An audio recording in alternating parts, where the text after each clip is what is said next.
इस धरातल पर जब से मानवों की उत्पत्ति विकास हुआ है तब से मानव निरंतर किन्हीं कारणों की वजह से एक स्थान से दूसरे स्थान आता जाता रहा, स्थानांतरित होता रहा है। इसी के संदर्भ में उस स्थानांतरण को भूगोल की भाषा में प्रवास कहा गया। वीडियो के आज के सेशन में हम लोग प्रवास के बारे में पढ़ेंगे। मैं राजेश कुमार शिक्षा के इस ऑनलाइन मंच से आप सभी मित्रों का हार्दिक स्वागत और अभिनंदन करता हूं। वीडियो के आज के सेशन में हम लोग प्रवास क्या होता है, प्रवास के रूप कौन कौन से हैं, प्रवास के कारक और प्रवास को प्रभावित करने वाले कारक और प्रवास के प्रकारों के बारे में पढ़ेंगे। तो आइए आज हम लोग प्रारंभ करते हैं प्रवास। पिछले क्लास के वीडियो में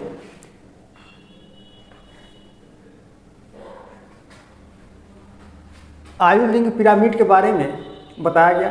आप लोग वहाँ से जा कर के आयुर्लिंग पिरामिड को अच्छे से पढ़ लीजिएगा। ये एनसीईआरटी कक्षा 12 मानव भूगोल के आधार पर ही बताया गया है।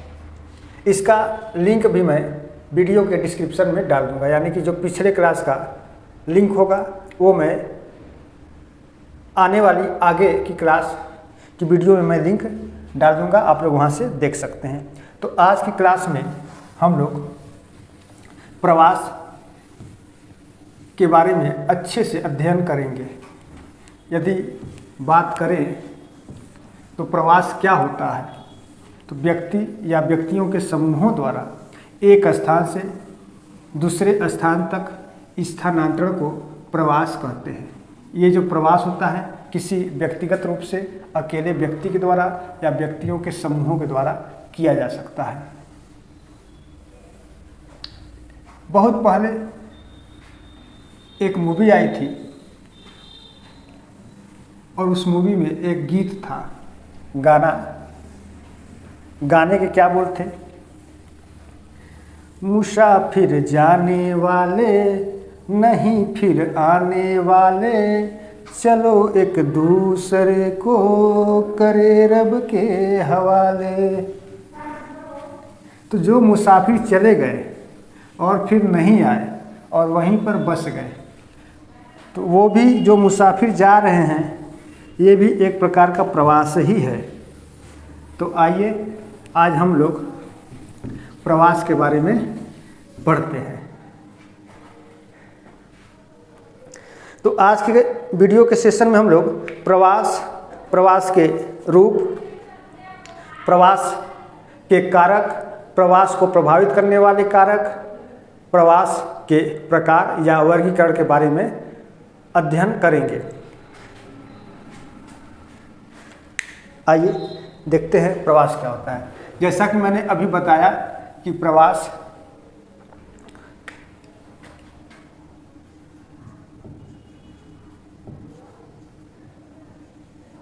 को प्रव्रजन या प्रवसन या इसी को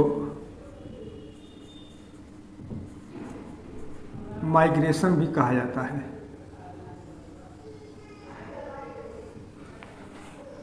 क्या होता है प्रवास? तो प्रवास व्यक्ति अथवा व्यक्ति के समूहों द्वारा एक स्थान से अन्य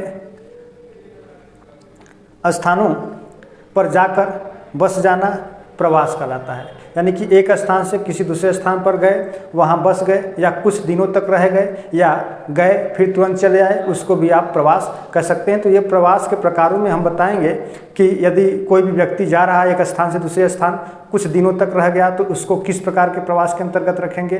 गया, सुबह गया शाम को लौट आया, किस प्रवास के अंतर्गत रखेंगे। गया 6 महीने रह गया फिर आया, उसको किसके अंतर्गत रखेंगे। कोई व्यक्ति गया और उसी जगह बस गया, वहीं पर रह गया, अपना पूरा जीवन यापन वहीं पर गुजारने लगा, उसको आप किस प्रवास के अंतर्गत रखेंगे। ये सब आपको इस वीडियो के सेशन में आपको बताया जाएगा। तो प्रवास क्या होता है? तो व्यक्ति अथवा व्यक्ति के समूहों द्वारा एक स्थान से दूसरे स्थान पर जाकर बस जाना प्रवास कहलाता है।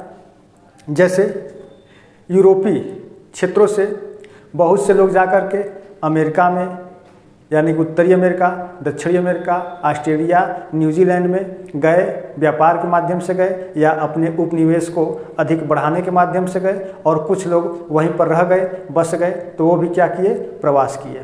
अब यदि बात किया जाए, इसके पहले हम लोग जनसंख्या संगठन पढ़ें, तो जनसंख्या संगठन के 3 प्रमुख घटक के बारे में मैंने बताया था, जिसमें एक प्रजननता, एक मर्त्यता और दूसरा प्रवास था। तो ये जो प्रवास है, ये जनसंख्या संगठन का एक बहुत अहम कारक होता है, बहुत महत्वपूर्ण कारक होता है। इस प्रवास के वजह से भी क्या होता है, जनसंख्या में वृद्धि होती है और जनसंख्या में कमी होती है। यदि व्यक्तियों का बहुत ज़्यादातर समूह एक स्थान से दूसरे स्थान गया, तो जिस स्थान से गया उस स्थान की जनसंख्या में कमी होगी, और लेकिन जिस स्थान पर जाकर के बस जाएगा वहाँ की जनसंख्या में वृद्धि हो जाएगी।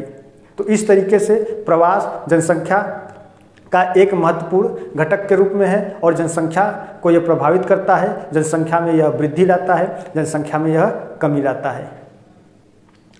तो प्रवास के बारे में अभी आपने जाना कि व्यक्ति अथवा व्यक्ति के समूहों द्वारा एक स्थान से दूसरे स्थान पर जाकर के बस जाना प्रवास कहलाता है। इसको आप लिख लें, व्यक्ति अथवा व्यक्तियों के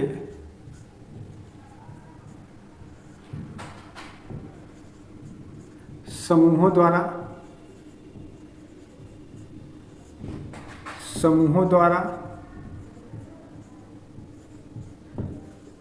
एक स्थान से दूसरे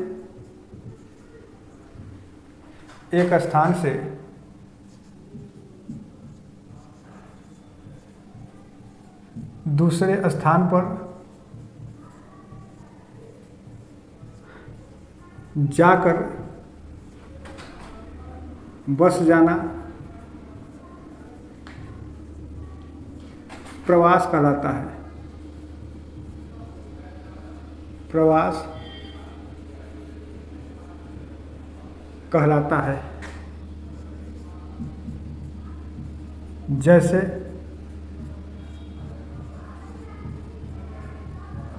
यूरोपीय या यूरोपियों द्वारा कई देशों में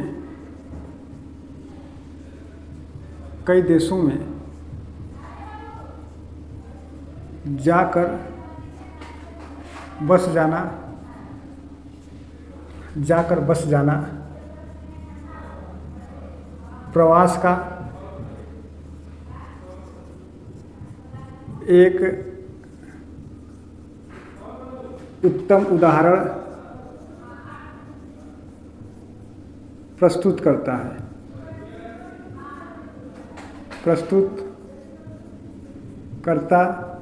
है। तो अभी आपने देखा कि प्रवास क्या होता है। तो एक तरीके से व्यक्तियों का एक स्थानांतरण होता है, एक स्थान से दूसरे स्थान पर जाते हैं। जैसे यदि आप लोग स्टूडेंट हैं, पढ़ रहे होंगे, कोचिंग कर रहे होंगे, एकेडमिक एजुकेशन से जुड़े होंगे, तो आप पर डे या तो कोचिंग संस्थानों में जाते होंगे, फिर घर की ओर आते होंगे, या तो आप स्कूल महाविद्यालय में जाते होंगे, फिर घर को आते होंगे। तो ये भी आपका एक प्रवास है जो दैनिक प्रवास के रूप में होता है। यानी कि दैनिक प्रवास यानी कि रोजाना ये प्रवास होगा, आप जाएंगे फिर पुनः चले आएंगे।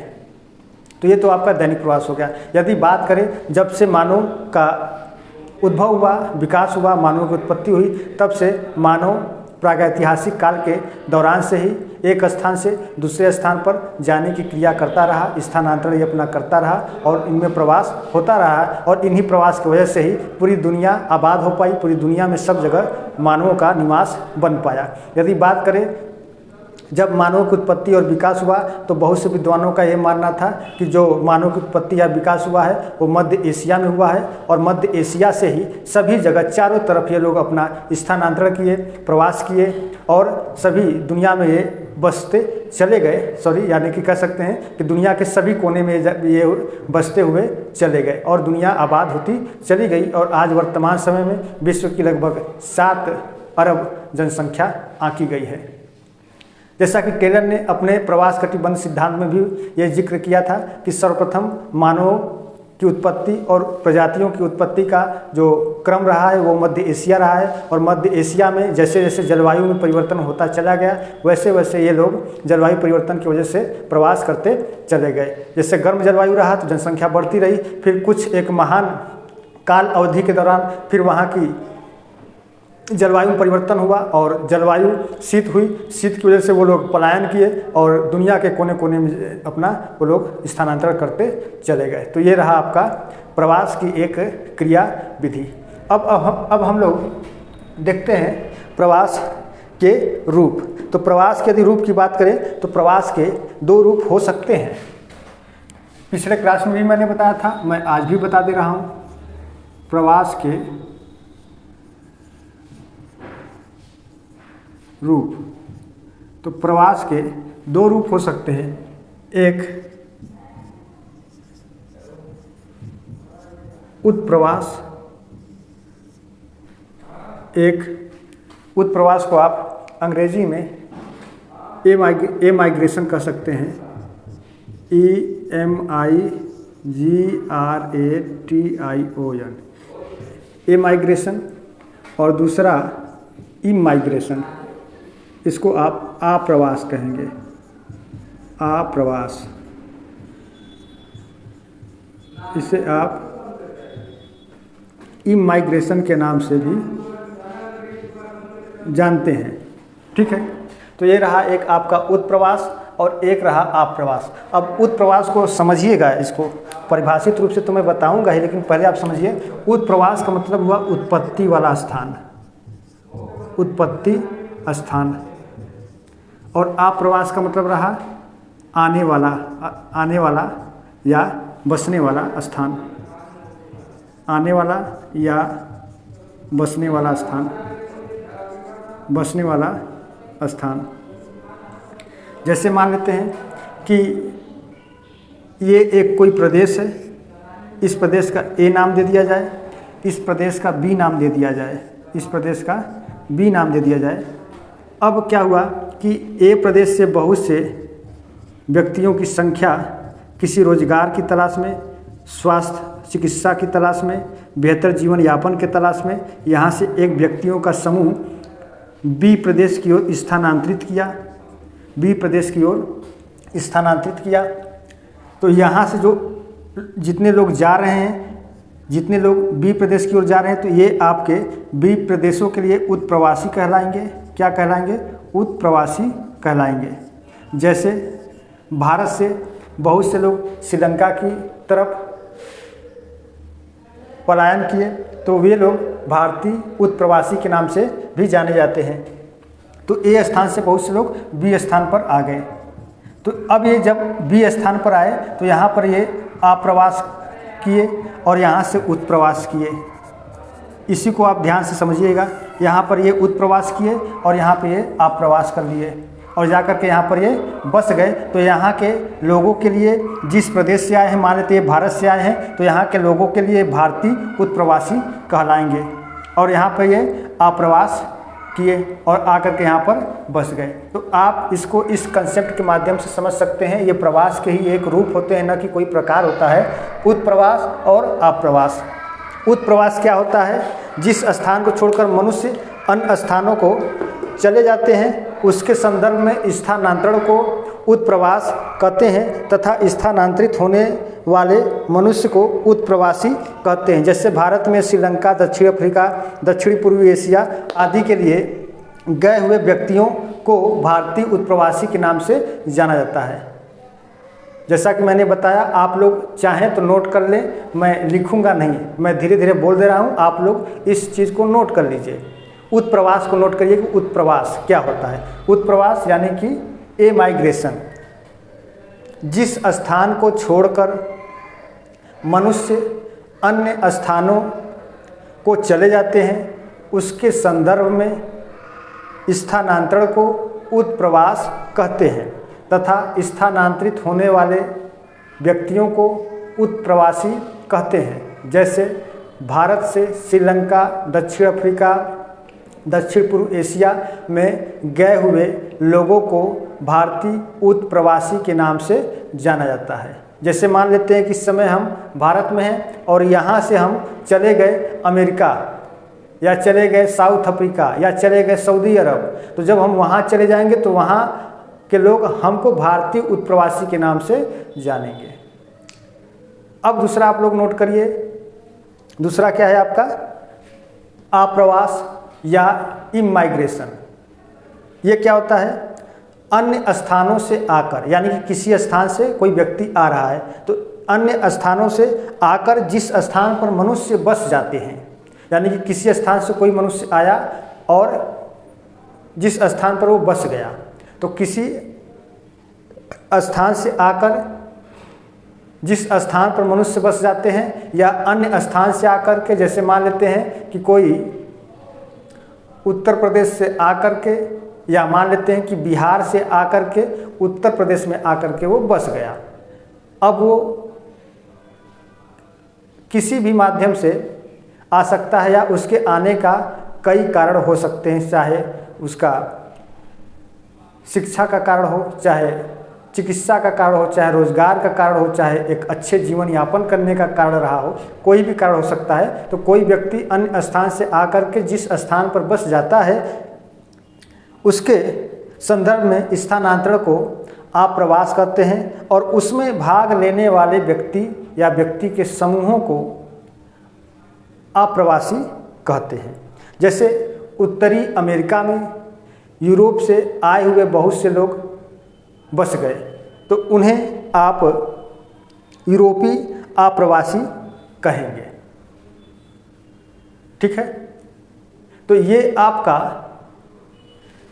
प्रवास के दो रूप हो गए। इसको मैंने अच्छे से पढ़ा दिया है, मैंने नोट भी कर दिया है, पिछले क्लास की वीडियो में आप लोग को मिल जाएगा, और एक श्रृंखला के रूप में ये वीडियो चल रहा है। आप वीडियो के प्लेलिस्ट में जाएंगे और वहाँ पे मानव भूगोल वाले प्लेलिस्ट के सेक्शन को चेकआउट करिएगा और वहाँ से आप लोगों को बहुत से वीडियो मिल जाएंगे, और एक श्रृंखला में, एक चेन में मिलेगा जो क्रम से पढ़ाया गया है, और पार्ट बाय पार्ट, यानी किसी भी वीडियो के यदि 2 पार्ट है या 3 पार्ट है तो सभी वीडियो का थंबनेल एक जैसा होगा, बस उसमें पार्ट पहला होगा, पार्ट दूसरा होगा, पार्ट तीसरा होगा। बड़े आसानी से आप लोग वहाँ से जा कर के देख सकते हैं।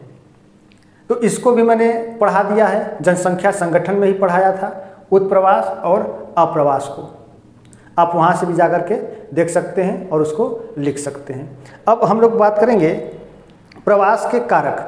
अब देखा जाए तो जो प्रवास होता है वो जनसंख्या का एक महत्वपूर्ण घटक होता है, सूचक होता है, और प्रवास को प्रभावित करने वाले या प्रवास को कह सकते हैं कि स्थानांतरित करने के लिए मुख्य रूप से 2 कारक को जिम्मेदार बताया गया है, एक प्रतिकर्ष कारक और एक आकर्ष कारक, या उसे आप कह सकते हैं अपकर्ष कारक। तो एक अपकर्ष कारक होता है और दूसरा प्रतिकर्ष कारक होता है। अपकर्ष क्या होता है, तो किसी प्रदेश की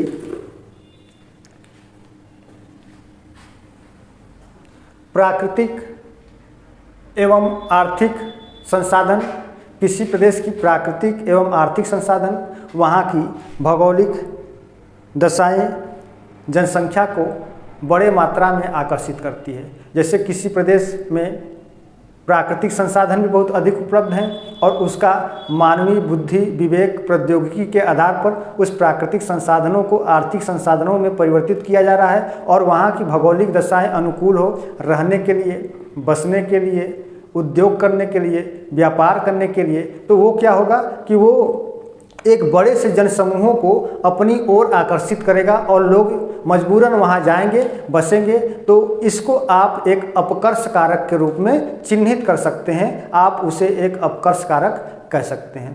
जैसे उच्च शिक्षण संस्थान जहाँ जहाँ पर हैं, जहाँ जहाँ पर बड़े बड़े केंद्रीय विश्वविद्यालय हैं, अच्छे केंद्रीय विश्वविद्यालय हैं, वहाँ पर देखेंगे तो कई राज्यों के लोग पढ़ने के लिए आते हैं। तो वो जो विश्वविद्यालय है वो प्रवास का एक कह सकते हैं कि अपकर्ष कारक कहलाएगा, ठीक, आप ऐसे समझ सकते हैं। तो यहाँ पर प्रतिकर्ष कारक और अपकर्ष कारक के बारे में मैं बता रहा हूँ।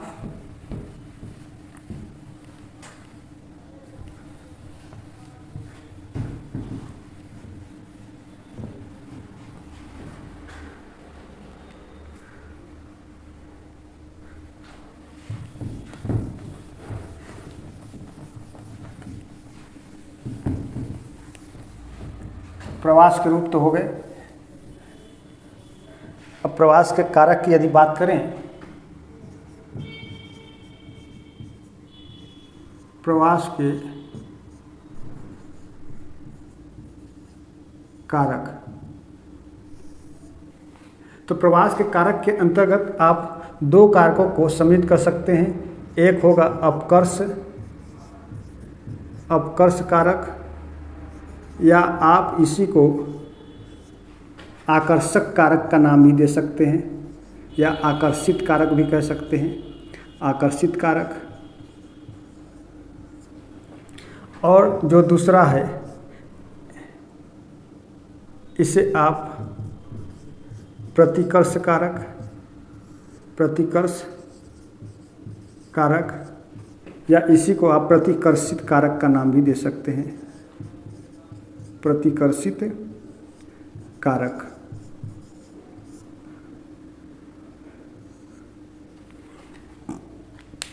अब अपकर्ष कारक या आकर्षित कारक क्या होते हैं?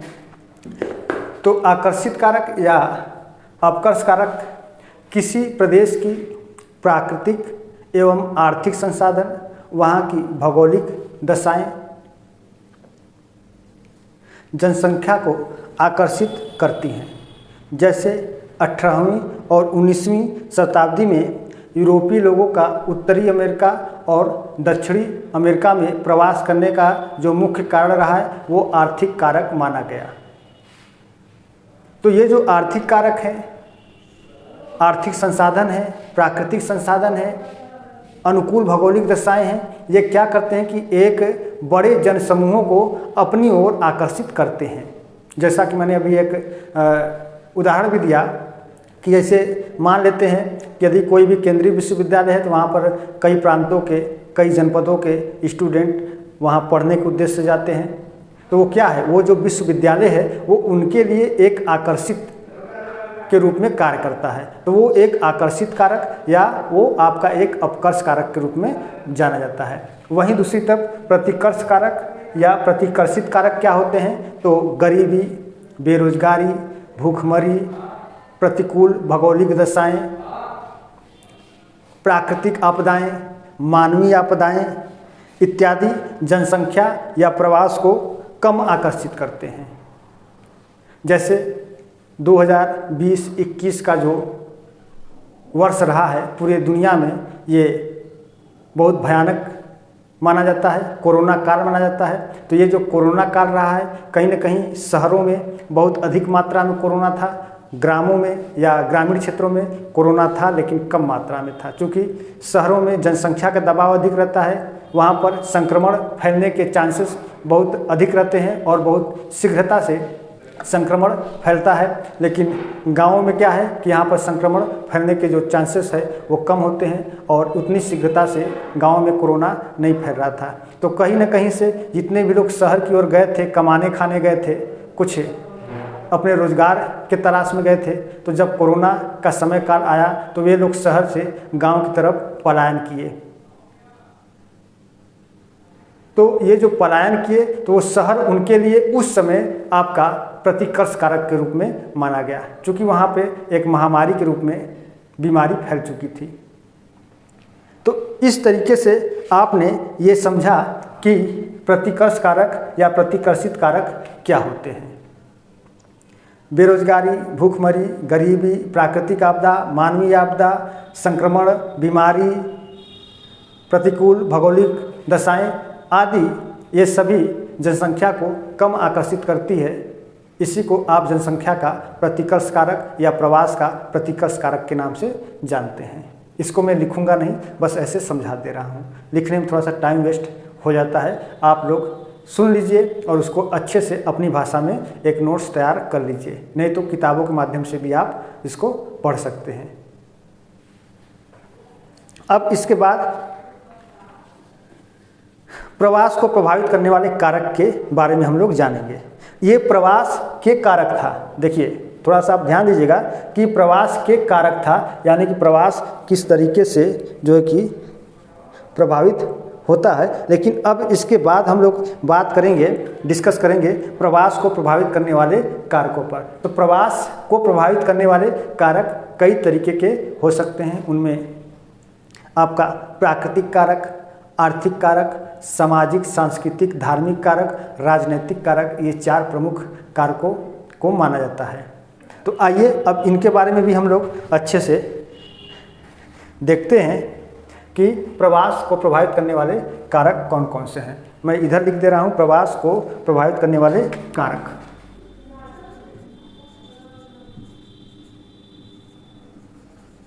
प्रवास को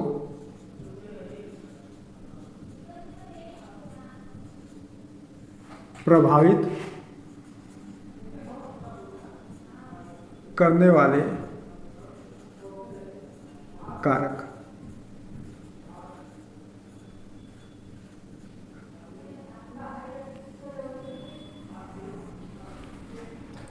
तो प्रवास को प्रभावित करने वाले कारकों के अंतर्गत आप निम्न कारकों को सम्मिलित कर सकते हैं। इसके अंतर्गत पहला आपका हो जाएगा प्राकृतिक कारक, प्राकृतिक कारक।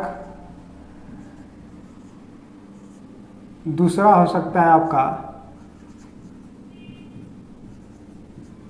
आर्थिक कारक। तीसरा हो सकता है आपका सामाजिक या इसी को आप धार्मिक भी कह सकते हैं, या इसी को आप सांस्कृतिक भी कह सकते हैं।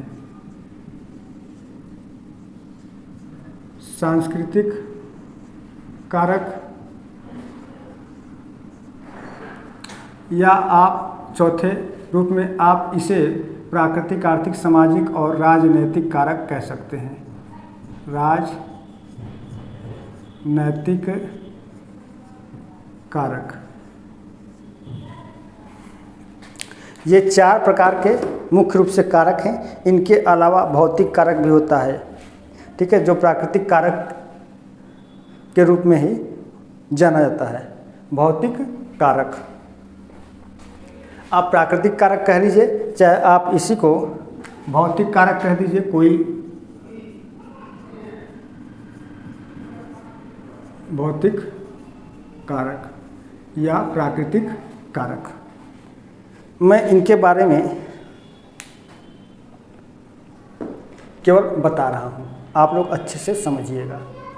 देखिए, प्राकृतिक कारक या भौतिक कारक, इसके अंतर्गत जलवायु परिवर्तन, बाढ़, सूखा, भूकंप, ज्वालामुखी आदि प्राकृतिक आपदाओं को आप शामिल कर सकते हैं। तो ये जो आपके बाढ़, सूखा, भूकंप, ज्वालामुखी, जलवायु परिवर्तन है, ये कहीं न कहीं प्रवास को प्रभावित करते हैं और उस पर नियंत्रण करते हैं। जिस क्षेत्र में सूखा पड़ जाए वहाँ से लोग बहुत तीव्र गति से पलायन करते हैं, तो वहाँ की जो जनसंख्या है वो स्वतः धीरे धीरे कम हो जाती है। तो कहीं न कहीं ये सभी प्रवास को प्रभावित करते हैं। तो प्राकृतिक प्रवास के कारकों के अंतर्गत या भौतिक प्रवास के कारकों के अंतर्गत आप निम्न तथ्यों को शामिल कर सकते हैं। उनमें जलवायु परिवर्तन और बाढ़, सूखा, सुनामी, भूकंप, ज्वालामुखी आदि भौगोलिक आपदाओं को आप इनमें शामिल कर सकते हैं। ये सभी प्राकृतिक कारक के अंतर्गत आते हैं। अब दूसरा कारक क्या है? आर्थिक कारक। आर्थिक कारक के अंतर्गत रोजगार के अवसर, अनुकूल भौगोलिक दशाएं, कृषि योग्य भूमि, उद्योगों का विकास, ये सभी आर्थिक कारक के एक प्रमुख पहलू माने जाते हैं और ये सभी आर्थिक कारक के अंतर्गत आते हैं। इनके माध्यम से भी क्या होता है? प्रवास प्रभावित होता है।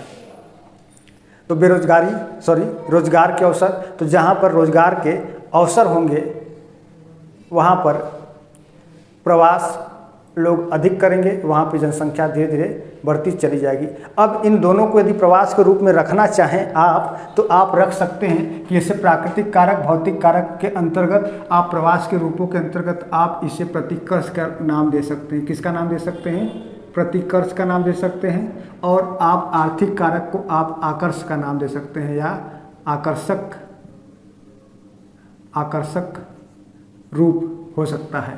तो प्राकृतिक कारक या भौतिक कारक, यह प्रवास का कौन सा रूप होता है, प्रश्न पूछा जाता है। तो आप जवाब में यही देंगे कि जो भौतिक कारक या प्राकृतिक कारक है यह प्रवास का प्रतिकर्ष रूप है, और जो आर्थिक कारक है यह प्रवास का अपकर्ष रूप या आकर्षित रूप होता है। क्यों होता है? क्योंकि प्राकृतिक कारक या भौतिक कारक के अंतर्गत बाढ़, सूखा, सुनामी, ज्वालामुखी, भूकंप, जलवायु परिवर्तन, प्रतिकूल भौगोलिक दशाओं को आप शामिल करते हैं, और ये सभी क्या होते हैं कि ये प्रवास को या जनसंख्या को बहुत कम आकर्षित करते हैं, इसलिए ये प्रवास के प्रतिकर्ष रूप या प्रतिकर्ष कारक कहलाते हैं।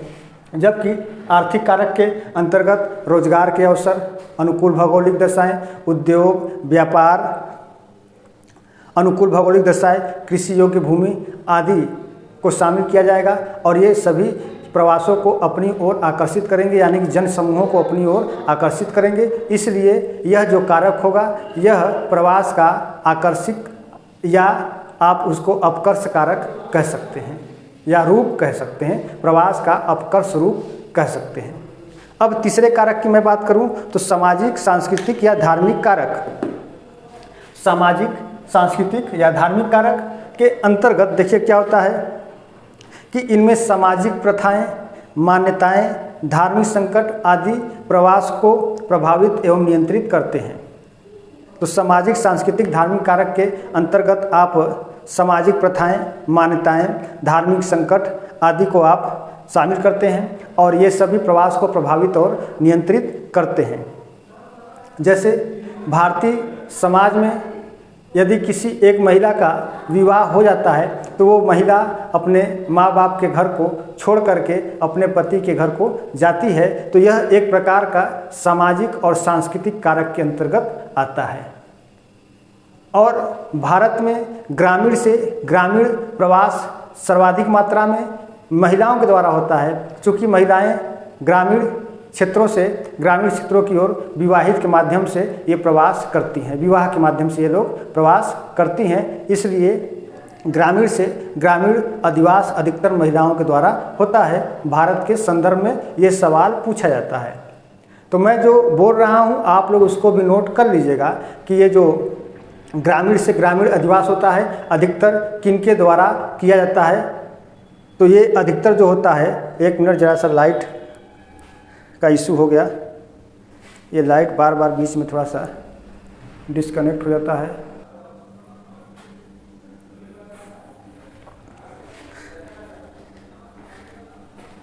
हाँ, तो हम लोग बात कर रहे थे सामाजिक, धार्मिक और सांस्कृतिक कारक के बारे में। तो मैंने बताया कि ग्रामीण से ग्रामीण प्रवास प्रायः महिलाओं के द्वारा होता है। ये प्रश्न कई बार पूछा जा चुका है कि ग्रामीण से ग्रामीण प्रवास अधिकतर किसके द्वारा किया जाता है, तो महिलाओं के द्वारा किया जाता है। ठीक है। अब यदि इसके आगे हम लोग बात करें सामाजिक, सांस्कृतिक और धार्मिक कारक के ही विषय में, तो भारत में ग्रामीण से ग्रामीण जो प्रवास होता है वो अधिकतर महिलाओं के द्वारा किया जाता है।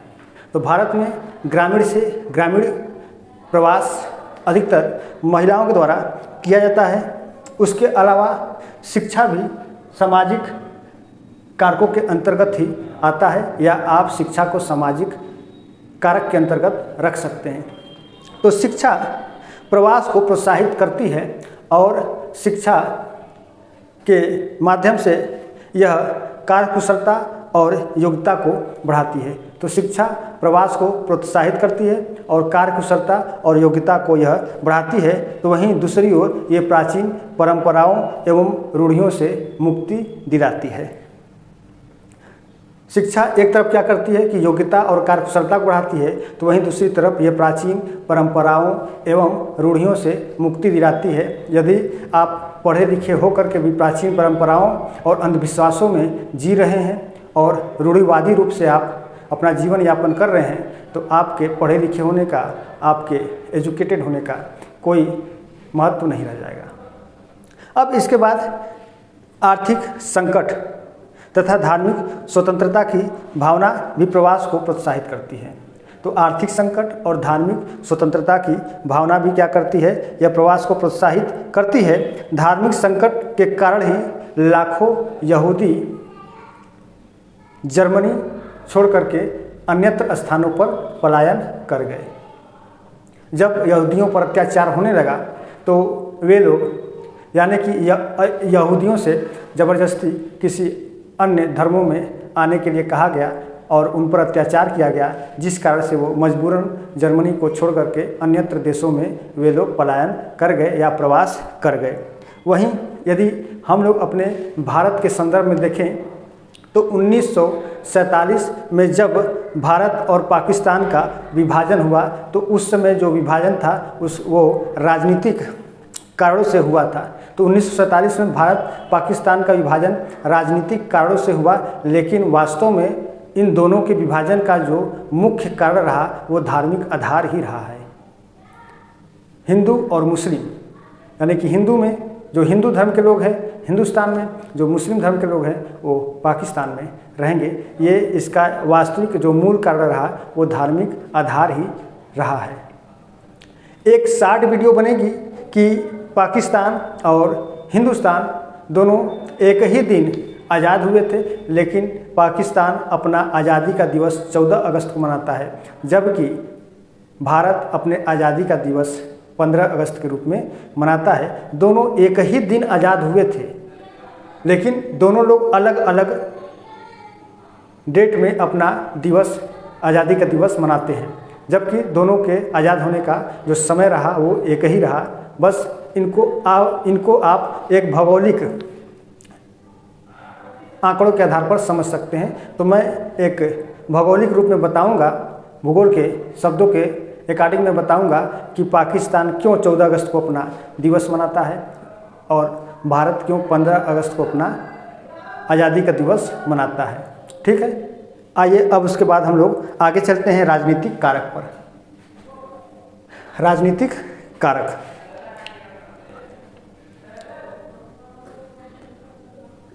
देखिए, राजनीतिक कारक के अंतर्गत कुछ राजनीतिक पहलुओं एवं मुद्दों को रखा जाता है। साथ ही साथ यदि बात करें भौगोलिक परिवेश में तो जब जनसंख्या और खाद्य पदार्थ, एक तरफ जनसंख्या है दूसरी तरफ खाद्य पदार्थ है, तो जब जनसंख्या और खाद्य पदार्थ के सापेक्ष जनसंख्या की वृद्धि बहुत अधिक होने लगती है, यानी कि जनसंख्या बहुत अधिक बढ़ने लगे और खाद्य पदार्थों में कमी होने लगती है, तब ऐसी स्थिति में क्या होता है कि उस स्थान के बहुत से लोग अन्यत्र स्थानों में जाने के लिए विवश हो जाते हैं या उस राज्य के लोग राज्य के विस्तार के लिए प्रेरित होते हैं। तो जिस स्थान पर जनसंख्या बहुत अधिक बढ़ गई, खाद्य पदार्थ बहुत कम हो गया, तो उस स्थान के लोग क्या करेंगे, जैसे मान लेते हैं कि आप ये एक प्रदेश हो गया, एक प्रदेश हो गया ये, या राज्य हो गया, आप इसका कोई भी नाम दे सकते हैं। इसका चलिए एक क हो गया और एक ये दूसरा पड़ोसी इसका राज्य हो गया और ये ख हो गया, ये भी एक राज्य है। जैसे मान लेते हैं कि यहाँ पे जनसंख्या में बहुत अधिक वृद्धि हो गई, जनसंख्या में बहुत अधिक वृद्धि हो गई और खाद्य पदार्थों में बहुत कमी हो गई। तो ऐसी स्थिति में यहाँ के लोग क्या करेंगे कि अपने पड़ोसी राज्यों पर आक्रमण कर देंगे या अपने राज्य का विस्तार करने के लिए प्रेरित होंगे और अपने पड़ोसी राज्यों में आक्रमण करेंगे। ठीक है, तो जब ये अपने पड़ोसी राज्यों पर आक्रमण करेंगे तो वहाँ पर कुछ लोग जाएंगे, तो कुछ लोग यहाँ के मारे जाएंगे, कुछ लोग इस राज्य के मारे जाएंगे, इस राज्य के लोग इस पर आक्रमण करेंगे अचानक, तो जाहिर सी बात है कि यहाँ के लोग कम मारे जाएंगे, यहाँ के लोग अधिक मारे जाएंगे। और यहाँ पर ये लोग जब जाएंगे तो हो सकता है कि कुछ लोग यहाँ से फिर पुनः लौट करके यहाँ आ जाए, यहाँ की सारी खाद्य पदार्थों को लेकर के यहाँ जाए। ये भी हो सकता है कि कुछ लोग मारे जाएं, ये भी हो सकता है कुछ लोग यहीं पर बस जाएं, इस प्रदेश के लोग, कुछ लोग इसी प्रदेश में बस जाएं, ये भी हो सकता है। तो ये स्थिति बन सकती है। तो यह एक प्रकार का राजनीतिक कारक ही है। जैसे आप एक उदाहरण के रूप में ले सकते हैं कि मध्य भारत में बाबर, महमूद गजनवी, मोहम्मद गौरी, बाबर, तैमूर आदि ने आक्रमण किया। उनके साथ आए हुए जितने भी सैनिक थे वो भारत में उनके साथ आए। कुछ लोग अपने स्वदेश लौट गए, कुछ लोग यहीं पर रह गए। तो जो लोग यहीं पर रह गए वे लोग आए थे आक्रमण के उद्देश्य से, और कुछ लोग यहीं पर रह गए, अपना जो है कि प्रवास बना लिए, अपना घर आवास बना लिए और अपना प्रवास परमानेंट कर लिए और इसी जगह रह गए। और धीरे धीरे उनके जीन बढ़ते गए, खानदान बढ़ती चली गई और आज भी वो लोग इसी जगह रह गए। तो कहीं न कहीं से देखा जाए तो ये लोग मध्य एशिया से आए और भारत में आक्रमण किए। कुछ लोग चले गए, कुछ लोग इसी जगह रह गए। आज भी उनका खानदान इसी जगह रह गया, धीरे धीरे वृद्धि कर रहा है। तो ये भी क्या है, एक प्रकार का राजनीतिक कारक के अंतर्गत आता है। इसके अलावा यदि आप बात करें तो 17वीं से 19वीं शताब्दी तक पश्चिमी यूरोपीय देशों के लोग उत्तरी अमेरिका, दक्षिणी America, Australia, New Zealand, Asia, Indonesia आदि देशों में अपने व्यापार को बढ़ाने के लिए, अपने उपनिवेश को बढ़ाने के लिए प्रवास किए और सैकड़ों वर्षों तक ये लोग यहाँ पर रहे। फिर उसके बाद ये लोग पुनः लौट करके चले गए। कुछ लोग यहीं पर रह गए और अपना आवास बनाए और आज भी रह रहे हैं। तो ये भी एक प्रकार का प्रवास रहा जो राजनीतिक प्रवास के अंतर्गत आता है। तो ये मान के चलिए कि जो राजनीतिक प्रवास है ये बृहद स्तर पर होने वाला एक प्रवास है। और ये भी परीक्षाओं में पूछा जाता है कि इन चारों में से प्राकृतिक प्रवास, आर्थिक प्रवास, सामाजिक प्रवास, राजनीतिक प्रवास, इन चारों में से कभी कभी पूछ लेता है कि कौन सा प्रवास का मुख्य कारक है। तो इनमें से राजनीतिक जो कारक है ये प्रवास का मुख्य कारक है।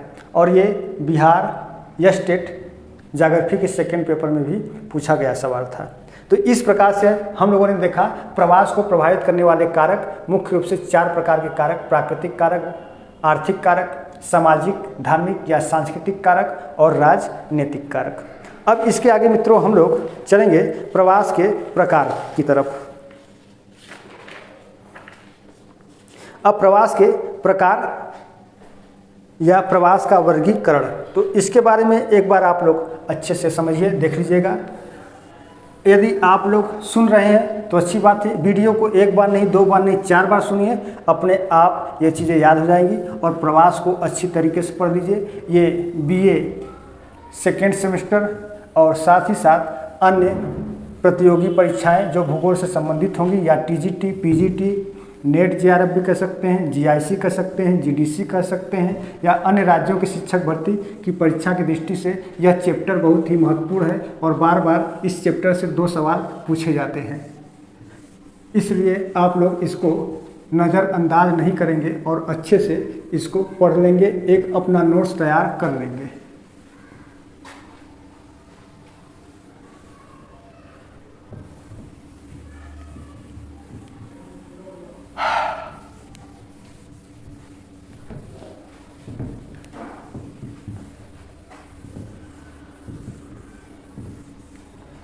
प्रवास के प्रकार या वर्गीकरण। प्रवास के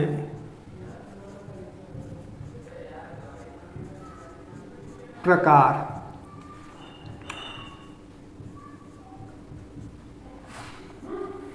तो प्रवास के प्रकारों को विभिन्न भागों में बांट सकते हैं। विभिन्न वर्गों के अंतर्गत आप इनका एक वर्गीकरण प्रस्तुत कर सकते हैं। जैसे मान लेते हैं एक हो गया आपका कालानुसार प्रवास। कालानुसार प्रवास, प्रवास के प्रकार के अंतर्गत ए हो गया। ए में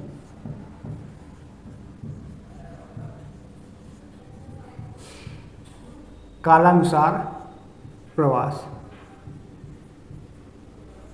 अब आप इसे पुनः 2 भागों में वर्गीकृत कर सकते हैं। पहला हो जाएगा आपका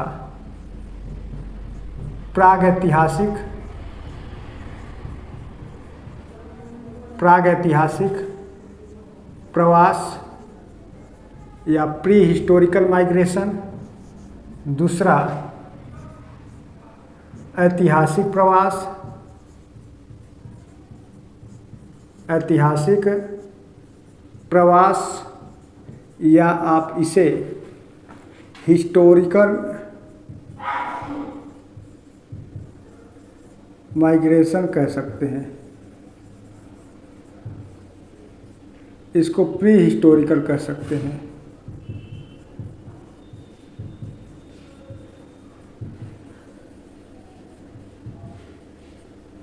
प्री हिस्टोरिकल माइग्रेशन और इसे आप हिस्टोरिकल माइग्रेशन कह सकते हैं। अब इनके बारे में हम लोग समझते हैं। हाँ, अब इसी जगह आप हिस्टोरिकल को भी 3 भागों में डिवाइड कर सकते हैं। पहला आपका हो जाएगा प्राचीन,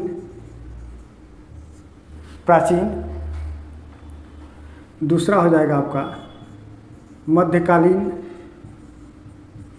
मध्यकालीन प्रवास और तीसरा हो जाएगा आधुनिक प्रवास। ये हिस्टोरिकल के अंतर्गत आएगा ना, आधुनिक प्रवास। ये हो जाएगा प्राचीन प्रवास। ठीक, अब प्रागैतिहासिक प्रवास के बारे में हम लोग जानते हैं। देखिए, प्राग ऐतिहासिक प्रवास का जो मुख्य कारण रहा है वो जलवायु परिवर्तन रहा है। पूछा जाता है कि प्राग ऐतिहासिक प्रवास का मुख्य कारण क्या था, तो इसका जो मुख्य कारण रहा है वो जलवायु परिवर्तन रहा है। मुख्य कारण क्या रहा है, तो मुख्य कारण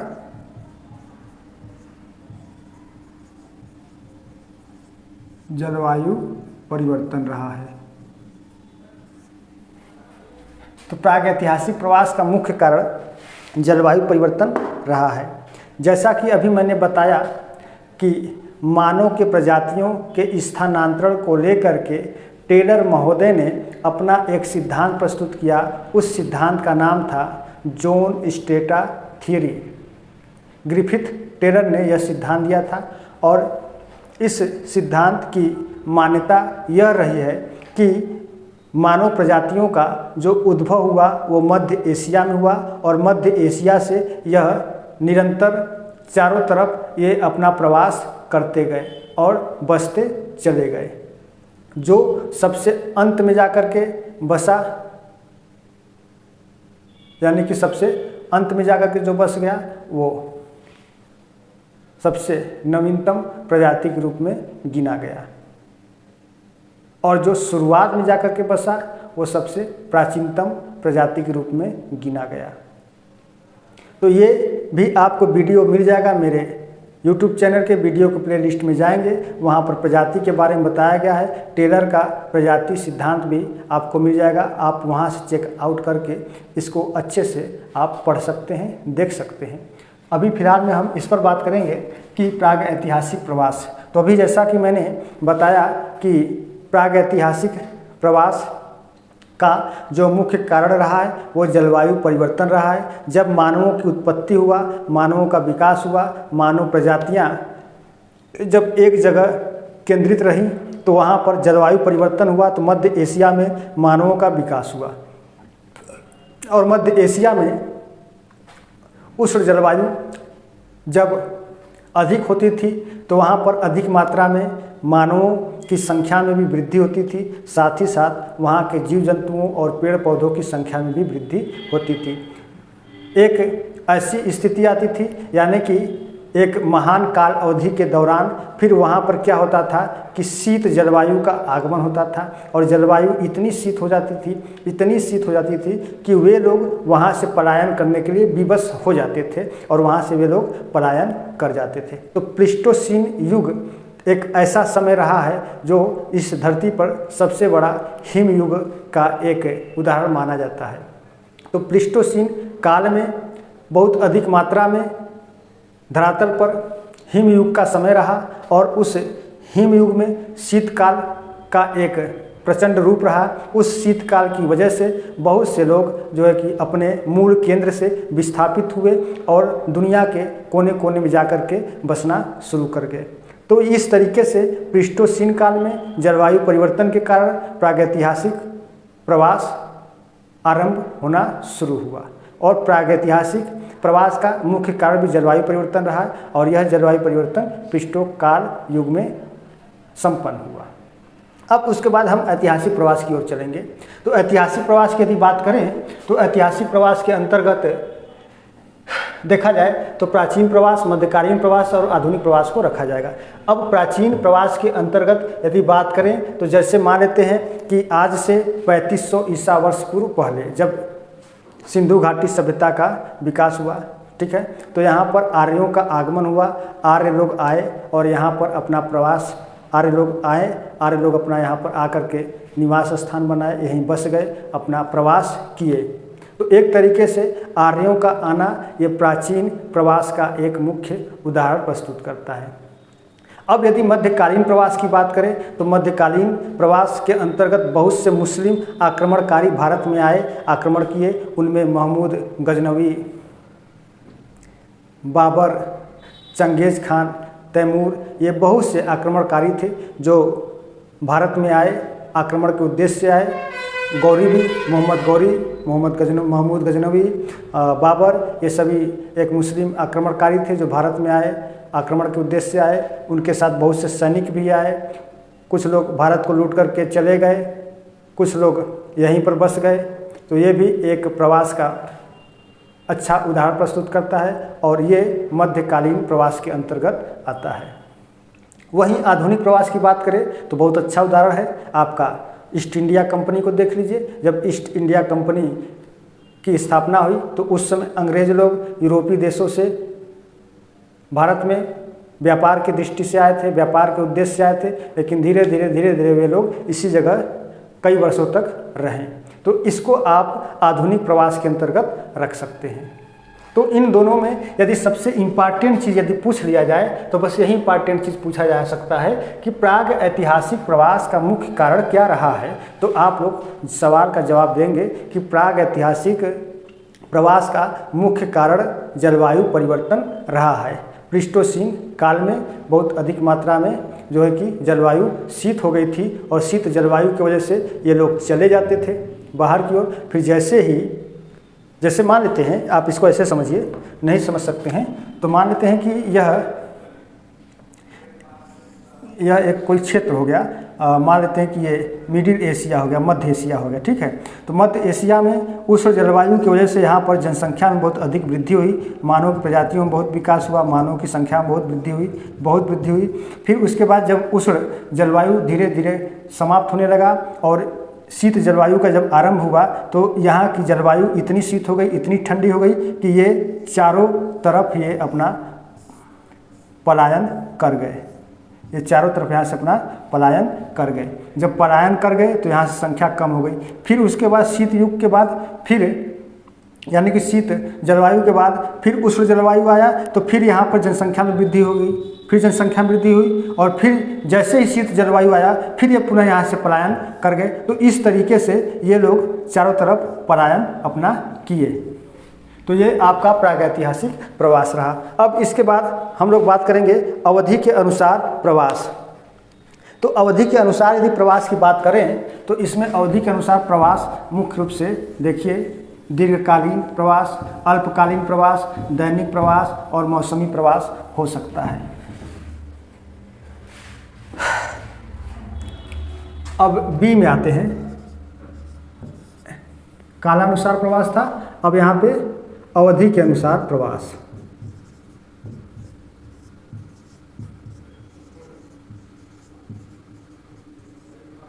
अवधि के अनुसार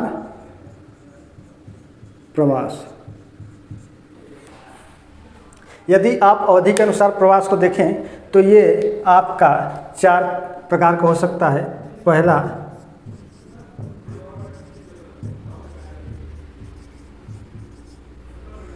दीर्घकालिक प्रवास, दूसरा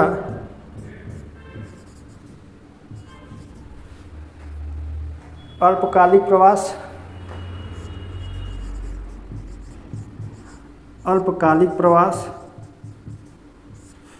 और तीसरा आपका हो जाएगा दैनिक प्रवास, और चौथा मौसमी प्रवास। अच्छा देखिए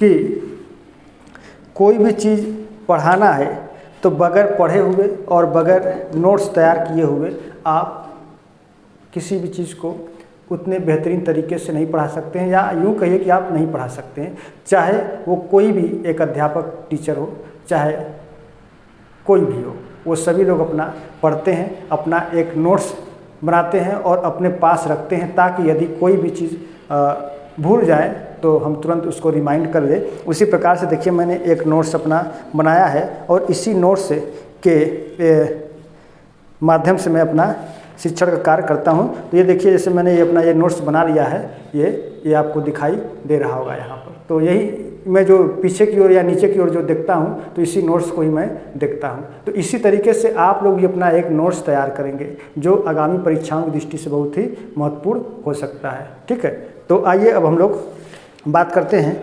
दीर्घकालीन प्रवास। ठीक है, दीर्घकालीन प्रवास। तो ये दीर्घकालिक या दीर्घकालीन प्रवास क्या होता है?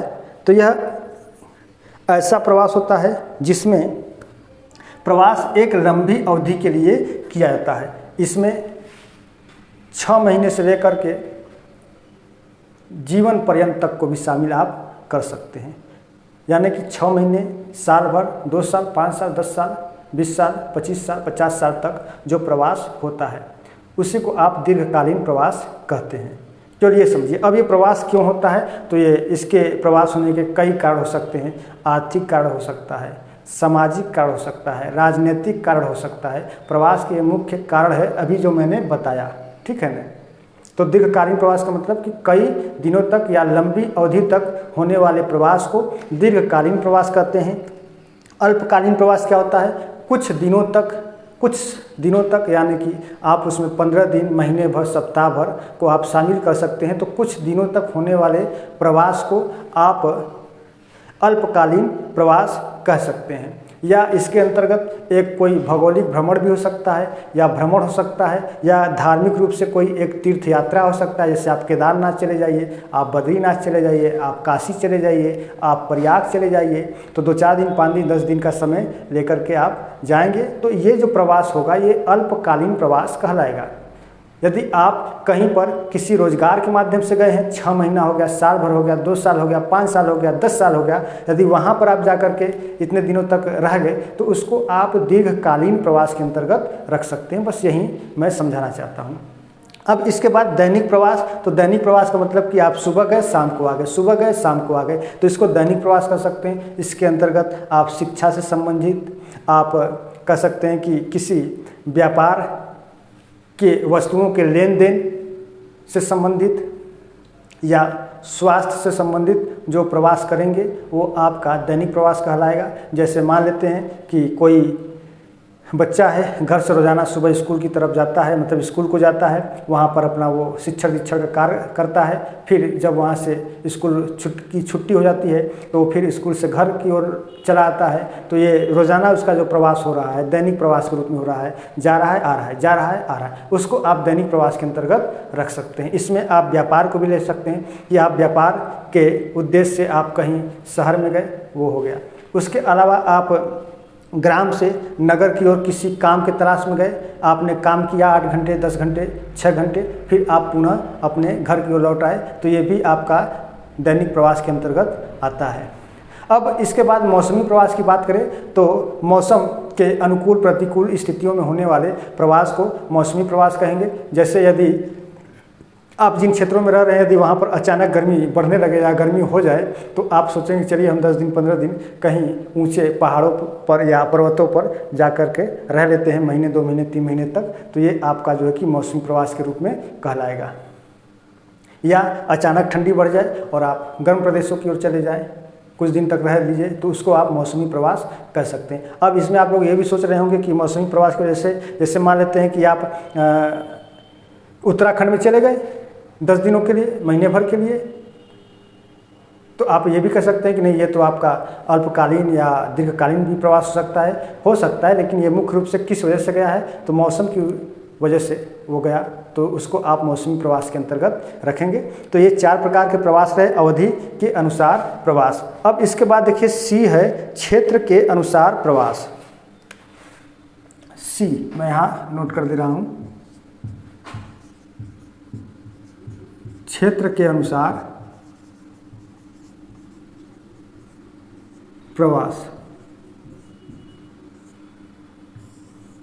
ठीक, तो क्षेत्र के अनुसार यदि प्रवास की बात करें तो ये दो प्रकार के हो सकते हैं। एक तो होगा आपका अंतर्राष्ट्रीय प्रवास, अंतर्राष्ट्रीय प्रवास। एक हो जाएगा आपका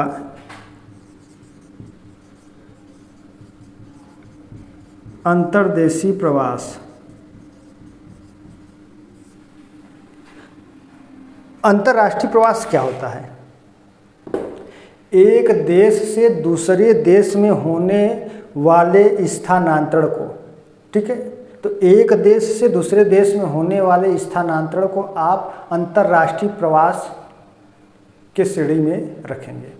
अब कोई व्यक्ति है या व्यक्तियों के समूहों द्वारा किसी भी आर्थिक कारण, राजनीतिक कारण, धार्मिक कारण, सामाजिक कारण के द्वारा एक देश से दूसरे देश में यदि स्थानांतरण वो कर रहा है तो वो उसका स्थानांतरण अंतर्राष्ट्रीय प्रवास कहलाएगा। अब यह जो अंतर्राष्ट्रीय प्रवास है एक महाद्वीप के अंदर ही दो देशों के बीच हो सकता है या दो अलग अलग महाद्वीपों के देशों के बीच हो सकता है। जैसे मान लेते हैं कि एशिया महाद्वीप से भारत से कोई सऊदी अरब चला गया तो ये भी आपका अंतर्राष्ट्रीय प्रवास कहलाएगा। अब सऊदी अरब भी कहाँ है? एशिया महाद्वीप में है।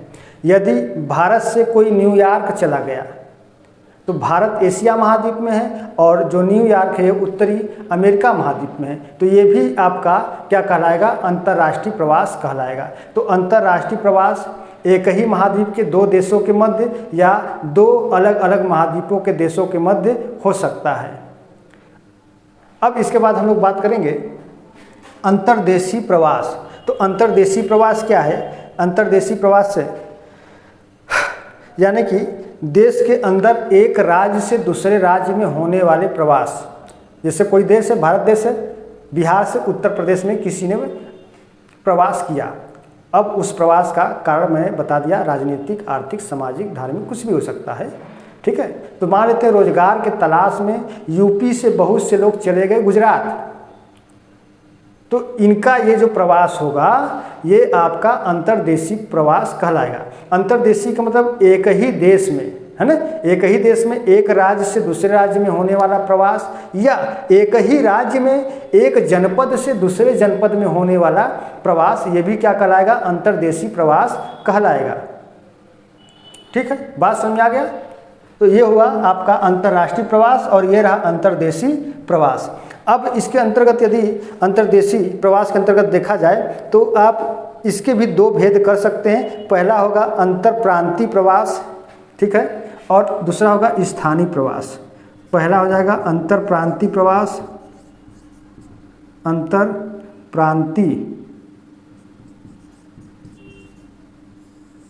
अंतरप्रांतीय प्रवास,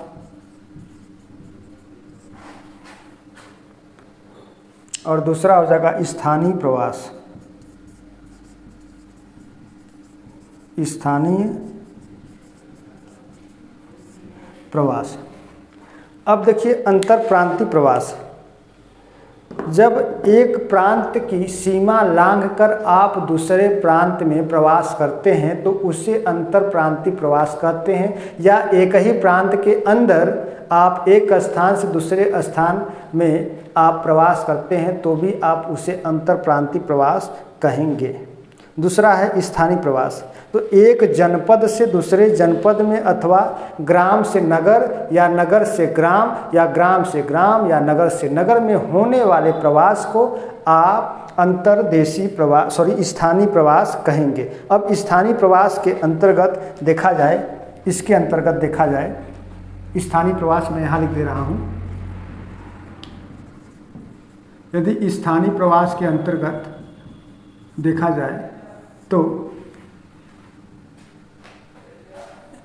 एक जनपद से दूसरे जनपद में होने वाला प्रवास या एक नगर से दूसरे नगर में होने वाला प्रवास या एक नगर से ग्राम में होने वाला प्रवास या एक ग्राम से नगर में होने वाला प्रवास या ग्राम से ग्राम में होने वाला प्रवास, ये स्थानीय प्रवास के अंतर्गत आता है। तो इसके अंतर्गत देखिए क्या क्या आएगा। ग्राम से नगर प्रवास, ग्राम से नगर प्रवास। दूसरा, नगर से ग्राम प्रवास। तीसरा, ग्राम से ग्राम प्रवास। और चौथा, नगर से नगर प्रवास। ये स्थानीय प्रवास के मुख्य 4 भेद हो सकते हैं।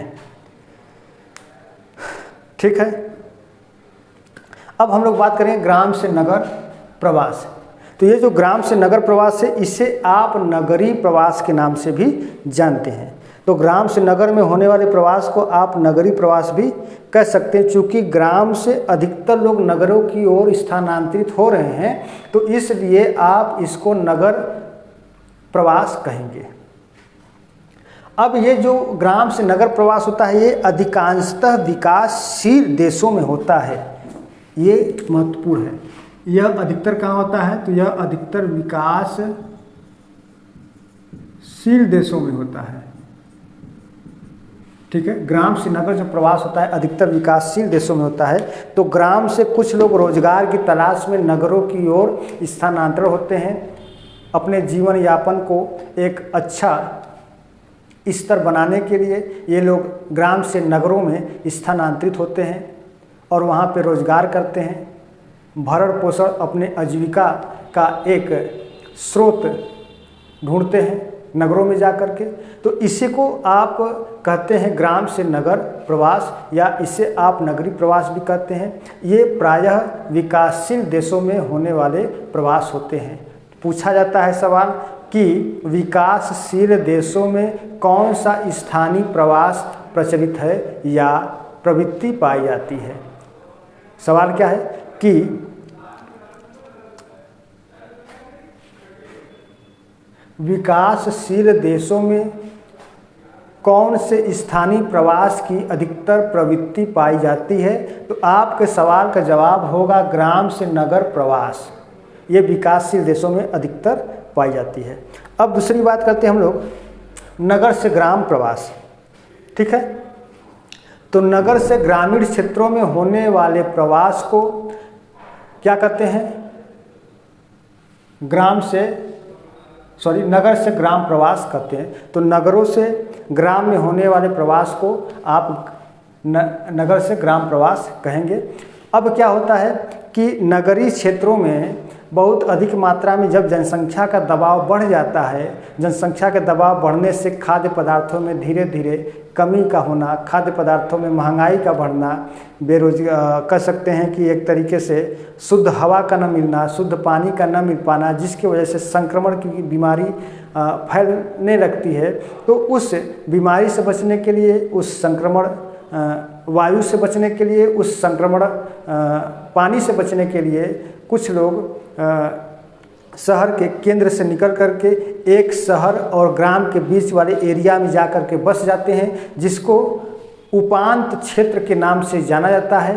तो उसी उपांत क्षेत्र में जा कर के ये लोग बस जाते हैं, यानी कि ना ही ये पूर्णतः ग्रामीण क्षेत्रों में बसेंगे, ना ही पूर्ण रूप से ये नगरीय क्षेत्रों में बसेंगे। ठीक है, तो इसे आप कह सकते हैं उपांत क्षेत्र। जैसे मान लेते हैं कि जैसे मान लीजिए कि ये एक मुख्य शहर हो गया, और इस मुख्य शहर के चारों ओर एक शहर है, मुख्य शहर के चारों ओर भी एक शहर है। अब इस शहर के चारों ओर ये ग्रामीण क्षेत्र है। ये क्या है? ये ग्रामीण क्षेत्र है। ठीक है, यही ग्रामीण क्षेत्र क्या करता है कि इन शहरों में सेवा वाली वस्तुओं को देता है।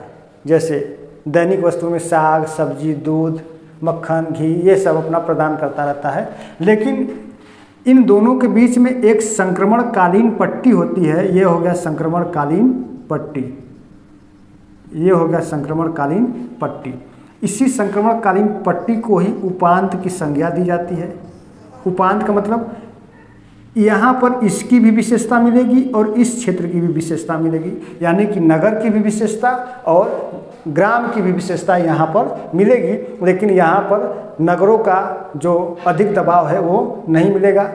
यहाँ पर ज़मीन भी आपको थोड़ी सस्ती मिल जाएगी, यहाँ पर शुद्ध हवा मिलेगा, यहाँ पर आपको शुद्ध पानी मिलेगा, रहने की अच्छी व्यवस्था होगी, शोर शराबा नहीं होगा, मोटर गाड़ी नहीं होंगे, धुआं नहीं होगा।